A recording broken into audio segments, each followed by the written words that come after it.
ಸ್ನೇಹಿತರೆ, ನಮ್ಮ ಭಾರತ ಪ್ರಪಂಚಕ್ಕೆ ಕೆಲವು ವಿಷಯಗಳಲ್ಲಿ ಭಿನ್ನವಾಗಿದೆ. ಅವು ಯಾವುದು ಅಂದರೆ ನಮ್ಮ ಗುಹಾಂತರ ದೇವಾಲಯಗಳ ಕೆತ್ತನೆ.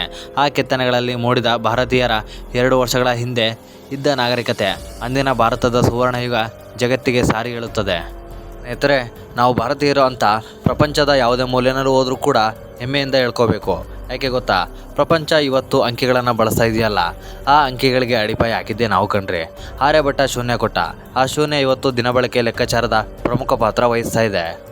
ರಾಜರ ಕಾಲದಲ್ಲಿ ನಮ್ಮ ಪೂರ್ವಜರ ತಲೆಯಲ್ಲಿ ಓಡ್ತಾ ಇದ್ದ ಜ್ಞಾನಕ್ಕೆ ಸಾಕ್ಷಿಯಂತೆ ಆಗ ಅವರು ಶ್ರಮವಹಿಸಿ ಬೆವರರಿಸಿ ಸಂಕಲ್ಪ ಹೊತ್ತು ಕೆತ್ತನೆ ಮಾಡಿರೋ ಗುಡಿ ಗೋಪುರಗಳು, ಏಕಶಿಲಾ ಮೂರ್ತಿಗಳು, ಅವರ ಅತ್ಯದ್ಭುತ ಕೈ ಚಳಕದಿಂದ ನಿರ್ಮಾಣ ಆಗಿರೋ ಕೆತ್ತನೆಗಳು ಇವತ್ತು ಜಗತ್ತಿಗೆ ನಮ್ಮ ಸಂಸ್ಕೃತಿ ಬಗ್ಗೆ ಸಾರಿ ಹೇಳ್ತಾ ಇದೆ.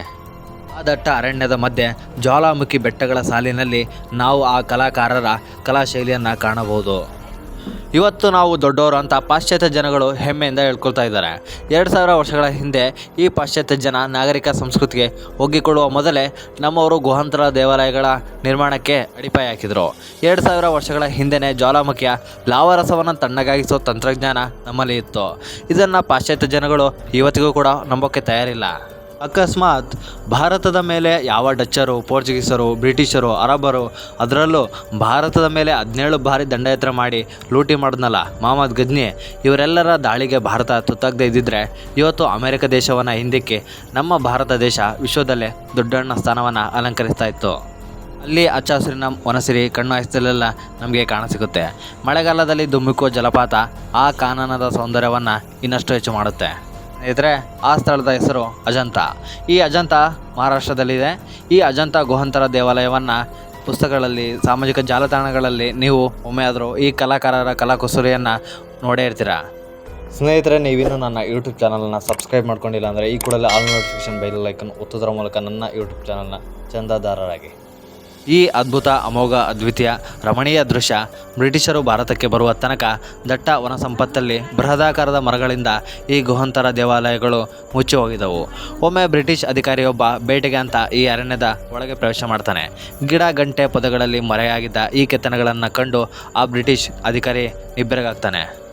ನಂತರ ಆ ಬ್ರಿಟಿಷ್ ಅಧಿಕಾರಿ ಅಲ್ಲಿದ್ದ ಕಾಡನ್ನು ಕಡಿದು ಸಂಪೂರ್ಣವಾಗಿ ಆ ಗುಹಾಂತರ ದೇವಾಲಯಗಳು ಪಾರದರ್ಶಕವಾಗಿ ಕಾಣುವಂತೆ ಅರಣ್ಯವನ್ನು ಸ್ವಚ್ಛಗೊಳಿಸಿದರು. ಆಗ ಶತಮಾನಗಳಷ್ಟು ಇತಿಹಾಸವನ್ನು ತನ್ನ ಒಡಲಲ್ಲಿ ಇಟ್ಕೊಂಡು ಮುಚ್ಚಿ ಹೋಗಿದ್ದ ಆ ಭವ್ಯ ಕಲಾಕುಸರಿ ಜನರ ಕಣ್ಣಿಗೆ ಕಲಾ ಸಂಪತ್ತು ಆಯಿತು. ಈ ದಿನದಿಂದ 2000 ವರ್ಷಗಳ ಹಿಂದೆ ಶಾತವಾಹನರು ಈ ಗುಹಾಂತರ ದೇವಾಲಯಗಳ ನಿರ್ಮಾಣಕ್ಕೆ ಅಡಿಪಾಯ ಹಾಕಿದರು.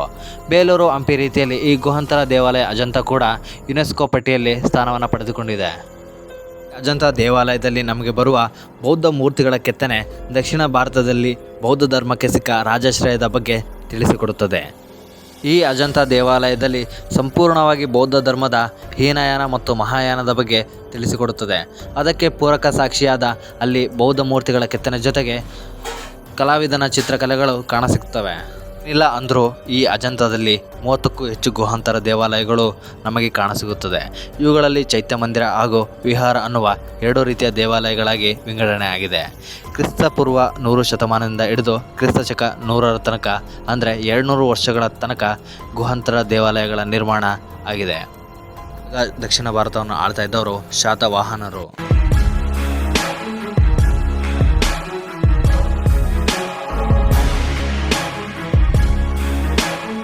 ಭಾರತೀಯರ ಬುದ್ಧಿವಂತಿಕೆ ತಿಳಿಬೇಕು ಅಂದರೆ ಜಗತ್ತು ಈ ಗುಹಾಂತರ ದೇವಾಲಯಗಳನ್ನು ಪ್ರವೇಶ ಮಾಡಬೇಕು. ಗೊತ್ತಾ? ಭಾರತ ದೇಶನ ಕೇವಲ ಕೆಲಸಕ್ಕಾಗಿ ವಿದೇಶಗಳಿಗೆ ಲೇಬರ್ ಸಪ್ಲೈ ಮಾಡೋ ಬಡ ರಾಷ್ಟ್ರ ಭಾರತ ಅನ್ನೋರಿಗೆ ಇದು ತಲೆ ಮೇಲೆ ಹೊಡೆಯೋ ರೀತಿ ಉತ್ತರಿಸುತ್ತೆ. ಸ್ನೇಹಿತರೆ, ನಾವು ನೋಡ್ತಾ ಇರೋ ಈ ಗುಹಾಂತರ ದೇವಾಲಯಗಳು 2000 ವರ್ಷದ ಹಿಂದೆ ನಿರ್ಮಾಣ ಆಗಿದ್ವು.